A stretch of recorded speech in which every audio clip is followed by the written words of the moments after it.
আসসালামু আলাইকুম প্রিয় দর্শক, আপনাদের সকলকে আমন্ত্রণ জানাচ্ছি অন্য মঞ্চের আলাপচারিতায়। যদি আমার কিছু হয়, যদি আমার গায়ে একটা আঁচড়ও লাগে, তবে পুরো ইরানকে আমি মাটির সাথে মিশিয়ে দেব, ধুলোয় উড়িয়ে দেব একটা আস্ত দেশকে। কথাগুলো কোনো মুভির ভিলেনের ডায়লগ নয়, গতকাল এই হুমকি দিয়েছেন স্বয়ং ডোনাল্ড ট্রাম্প। কিন্তু কেন? পৃথিবীর সবচেয়ে ক্ষমতাধর দেশের প্রেসিডেন্ট কেন নিজের মৃত্যু নিয়ে এতটা ভীত? হোয়াইট হাউসের মসনদে বসা মানুষটা কেন মনে করছেন যে কোনো মুহূর্তে তাকে হত্যা করা হতে পারে? দর্শক, খেলাটা আর সাধারণ রাজনীতির মধ্যে নেই, খেলাটা এখন লাইফ অ্যান্ড ডেথের পর্যায়ে চলে গেছে। একদিকে ট্রাম্পের খোলা হুমকি যে ইরানকে পৃথিবীর মানচিত্র থেকে মুছে ফেলে দেবেন, আর অন্যদিকে খবর আসছে আমেরিকার বিশাল নৌবহর ইউএসএস আব্রাহাম লিঙ্কন হঠাৎ করেই বঙ্গোপসাগরের র্যাডার থেকে গায়েব। ট্রাকার অফ করে ভূতের মতো তারা এগিয়ে যাচ্ছে। গন্তব্য কোথায়? ইরান। আজকের এই প্রতিবেদনে আমি আপনাদের এমন কিছু ডট কানেক্ট করে দেখাবো যা মেইন স্ট্রিম মিডিয়া আপনাকে দেখাচ্ছে না। 1. ট্রাম্পের এই মরণ ভীতির আসল কারণ কি? 2. কেন হঠাৎ করে ইলন মাস্কের মতো টেক জায়েন্ট ইরানের কাছে আবারও নতজানু হয়ে গেল? স্টারলিংকের আবারও 40,000 কানেকশন এক ঝটকায় বন্ধ। 3. রাশিয়া কেন হঠাৎ পশ্চিমী বিশ্বকে চূড়ান্ত হুঁশিয়ারি দিল? 4. এবং সবচেয়ে বড় কথা, যুদ্ধ কি আসলে থেমে আছে, নাকি ঝড়ের আগের নীরবতা চলছে? আজকের আড্ডায় তথ্যের এমন সব বোমা ফাটবে যা শোনার পর আপনি রাতে ঘুমানোর আগে দুবার ভাববেন, পৃথিবীটা কি সত্যি নিরাপদ? তাই সিট বেল্ট বেঁধে নিন, কারণ আগামী 10 মিনিট আমরা জিও পলিটিক্সের রোলার কোস্টারে চড়তে যাচ্ছি। স্বাগতম দর্শক বন্ধুরা, আপনাদের সকলকে। আমি অনুপ বিশ্বাস, আর আপনারা দেখছেন এটাই রিয়ালিটি। চলুন খবরের গভীরে নামা যাক। আচ্ছা, একটু ঠান্ডা মাথায় ভাবুন তো, ডোনাল্ড ট্রাম্প, যে লোকটা কাউকে পরোয়া করে না, যার এক একটা টুইটে শেয়ার মার্কেটে ধস পড়ে, সেই লোকটা হঠাৎ করে নিজের খুন হওয়ার কথা কেন বলছেন? গতকাল 21শে জানুয়ারির ঘটনা। একটা ইন্টারভিউতে ট্রাম্প এমন একটা কথা বললেন যা শুনে পেন্টাগন থেকে তেহরান সবার ঘুম হারাম। তিনি বললেন, যদি ইরান আমাকে হত্যা করার চেষ্টা করে বা আমার কোনো ক্ষতি হয়, তবে আমি ইরানকে এমনভাবে হিট করব যা তারা কল্পনাও করতে পারবে না। আমি পুরো দেশটাকে ধুলোয় মিশিয়ে দেব, blow up the entire country. এখানে আমার একটা প্রিয় শব্দ মনে পড়ে যাচ্ছে, পিকচার কিন্তু এখনো বাকি বস। দেখুন, ট্রাম্পের এই বক্তব্যের দুটো দিক আছে, খুব মনোযোগ দিয়ে শুনবেন। প্রথম দিকটা হলো, এটা একটা হুমকি, সোজা সাপটা নিউক্লিয়ার থ্রেট। কারণ একটা আস্ত দেশকে মানচিত্র থেকে মুছে ফেলতে হলে আপনার হাতে কনভেনশনাল বোমা বা মিসাইল যথেষ্ট নয়। আপনি যখন বলেন পুরো ইরান উড়িয়ে দেব, তখন আপনি পরোক্ষভাবে পরমাণু বোমার বোতামে আঙুল রাখার ইঙ্গিত দিচ্ছেন। কিন্তু এর একটা দ্বিতীয় দিক আছে যা আমার কাছে বেশি ইন্টারেস্টিং মনে হয়েছে, সেটা হলো ভয় বা ফিয়ার।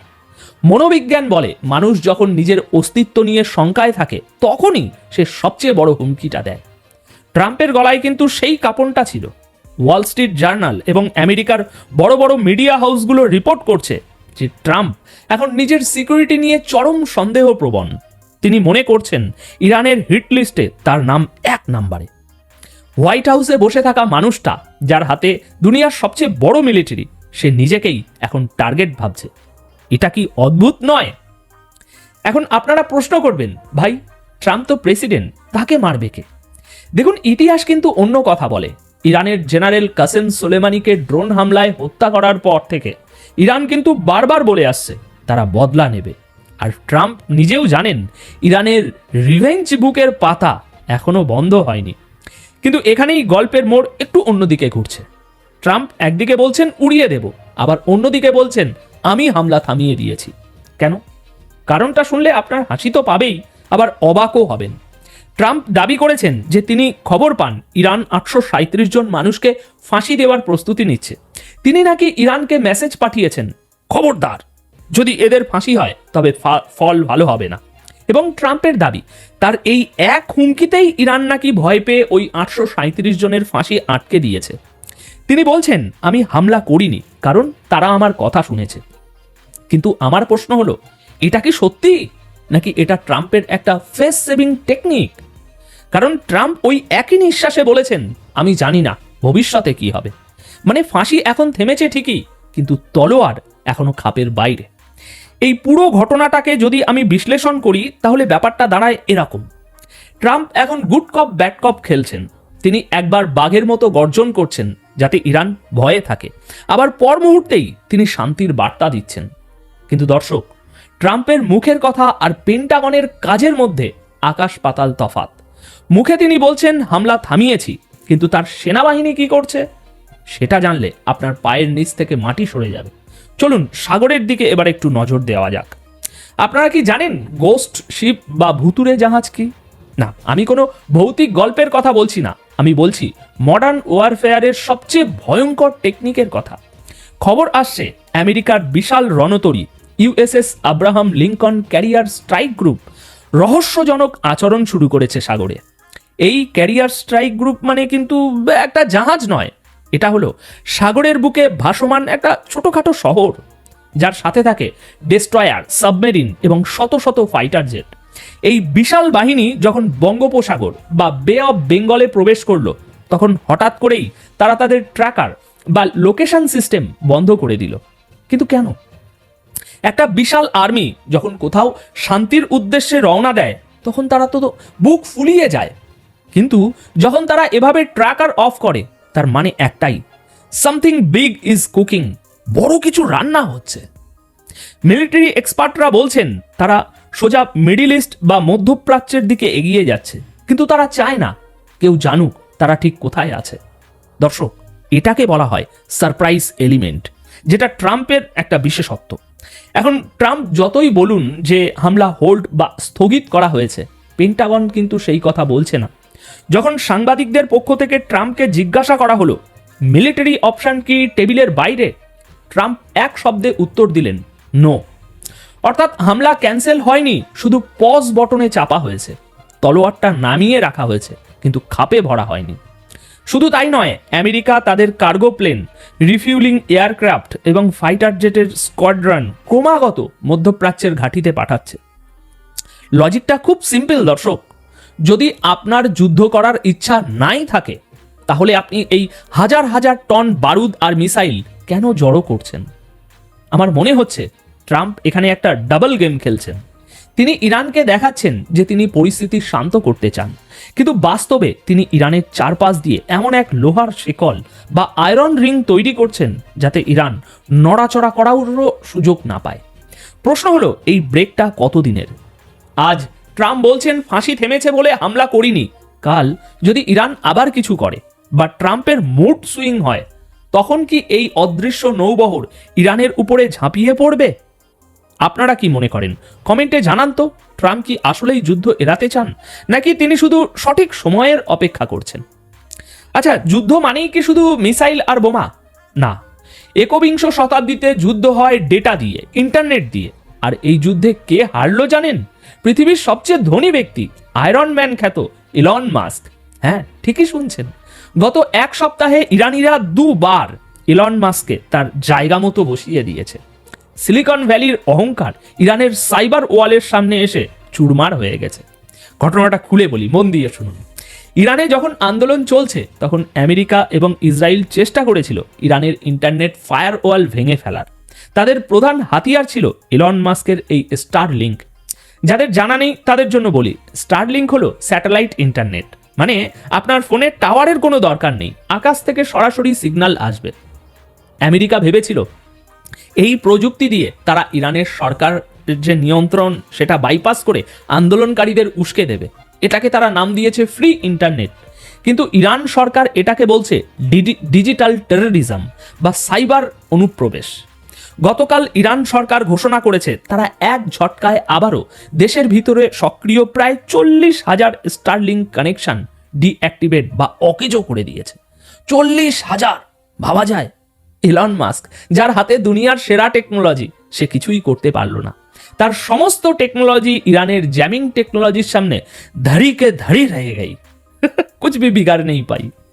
ইরানের সরকারি টিভি চ্যানেল পরিষ্কার বলে দিয়েছে এই ইন্টারনেট কানেকশনগুলো ব্যবহার করে বিদেশি শক্তি মানে আমেরিকা আর ইসরায়েল আমাদের দেশের ভিতর দাঙ্গা লাগানোর চেষ্টা করছিল। এগুলো সাধারণ ইন্টারনেট ব্রাউজিংয়ের জন্য ছিল না, এগুলো ছিল কোঅর্ডিনেটেড অ্যাটাকের জন্য।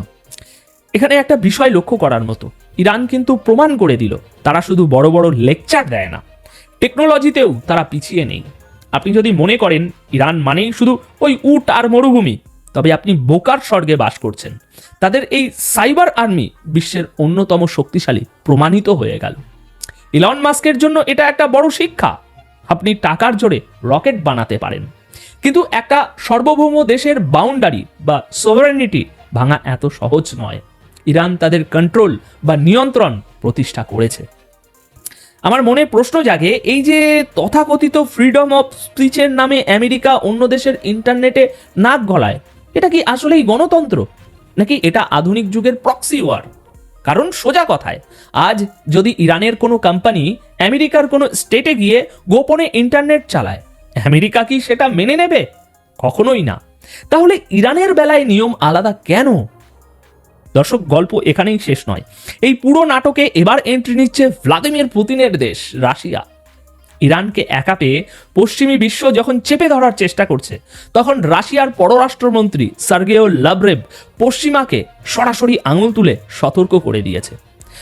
লাভরভ খুব স্পষ্ট ভাষায় বলেছেন, ইরানে যা হচ্ছে তা কোনো সাধারণ আন্দোলন নয়। পশ্চিমী বিশ্ব, বিশেষ করে আমেরিকা, ইরানের সরকার পরিবর্তনের ষড়যন্ত্র করছে। কে বলছে এটা? Russia, officially. রাশিয়ার বক্তব্য খুব ক্লিয়ার, এটা মানবাধিকারের কোনো ইস্যু নয়। সুতরাং বুঝতে পারছেন জল কতদূর চলে গিয়েছে। এখন ডাইরেক্ট কথা হচ্ছে। আমেরিকা চায় ইরানের বর্তমান সরকারকে হটিয়ে সেখানে তাদের পছন্দের কোনো পুতুল সরকার বসাতে, ঠিক যেমনটা তারা লিবিয়াতে করেছিল, যেমনটা তারা ইরাকে করেছিল। লাভরভ বলেছেন, ইরানকে ভেতর থেকে অস্থিতিশীল করার এই চেষ্টা পুরো মধ্যপ্রাচ্যে আগুন জ্বালিয়ে দেবে, আর রাশিয়া এটা চুপ করে দেখবে না। এই কথাটা কিন্তু খুব গুরুত্বপূর্ণ। রাশিয়া চুপ করে দেখবে না, এর মানে কি? রাশিয়া কি ইরানের হয়ে যুদ্ধ করবে? এখানেই আমি আপনাদের একটা রিয়ালিটি চেক দিতে চাই। দেখুন, আবেগের বশবর্তী হয়ে ভাববেন না যে কালই রাশিয়া বা চীন ইরানের জন্য আমেরিকার সাথে যুদ্ধ শুরু করে দেবে। জিওপলিটিক্সে একটা কথা আছে, there are no permanent friends, only permanent interest. অনেকে কমেন্ট করেন, ভাই চীন আর রাশিয়া তো ইরানের বন্ধু, তারা কি বাঁচাবে না? আমি আপনাদের পাল্টা প্রশ্ন করি, গাজায় যখন হামলা হলো তখন কি চীন বা রাশিয়া সরাসরি মিসাইল ছুড়েছিল? না। ইরান যখন বিপদে পড়ে তখন কি চীনা সৈন্যরা তেহরানে এসে যুদ্ধ করে? না। বাস্তবতা হলো, চীন এবং রাশিয়া অবশ্যই আমেরিকার বিরোধিতা করবে। তারা জাতিসংঘে ভেটো দেবে, তারা ইরানকে অস্ত্র দেবে, বুদ্ধি দেবে, হয়তো গোপনে সাহায্যও করবে। কিন্তু মনে রাখবেন, যতক্ষণ পর্যন্ত নিজের বুকে গুলিটা লাগছে না, ততক্ষণ পর্যন্ত চীন বা রাশিয়া সরাসরি আমেরিকার সাথে যুদ্ধে জড়াবে না। এটা তাদের পলিসি।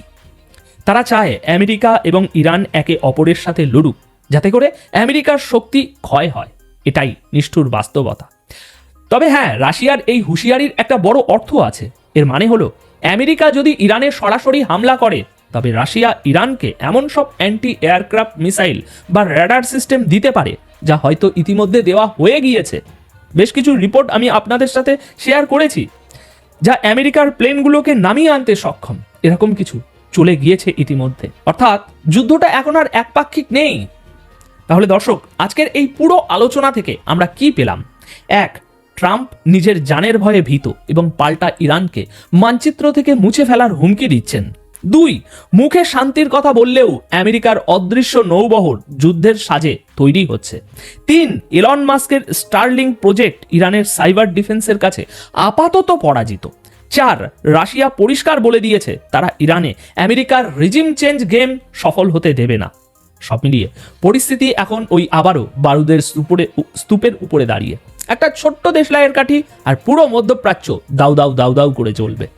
ট্রাম্প বলছেন তিনি অপেক্ষা করছেন, কিন্তু কতদিন? ইরান কি চুপ করে বসে থাকবে, নাকি তারাও ভেতরে ভেতরে বড় কোনো সারপ্রাইজ রেডি করছে? কোথাও না কোথাও আমার মনে হয় আমরা ইতিহাসের এমন একটা সন্ধিক্ষণে দাঁড়িয়ে আছি, যেখানে প্রতিটি দিন, প্রতিটি ঘন্টা গুরুত্বপূর্ণ। খবরগুলো শুধু খবর হিসাবে দেখবেন না, এগুলো আপনার আমার ভবিষ্যতের সাথে জড়িত। ট্রাম্পের ওই শান্তির বুলি বেশিক্ষণ টিকবে না। খুব শীঘ্রই আমরা দেখব পারস্য উপসাগরে কোনো একটি বাণিজ্যিক জাহাজে হামলা বা কোনো ড্রোন অ্যাটাকের মতো নাটক সাজানো হবে, আর সেটাকে অজুহাত বানিয়ে ট্রাম্প প্রশাসন নতুন করে বড় কোনো পদক্ষেপ নেবে। তাই খেলা কিন্তু মাত্র শুরু হলো, শেষ হতে এখনো অনেক দেরি। আপনাদের কি মতামত?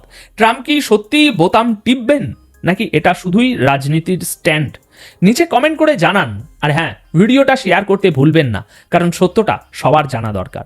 দেখা হচ্ছে পরের প্রতিবেদনে, ততক্ষণ পর্যন্ত চোখ রাখুন আমাদের চ্যানেলে। ধন্যবাদ আপনাদের সকলকে।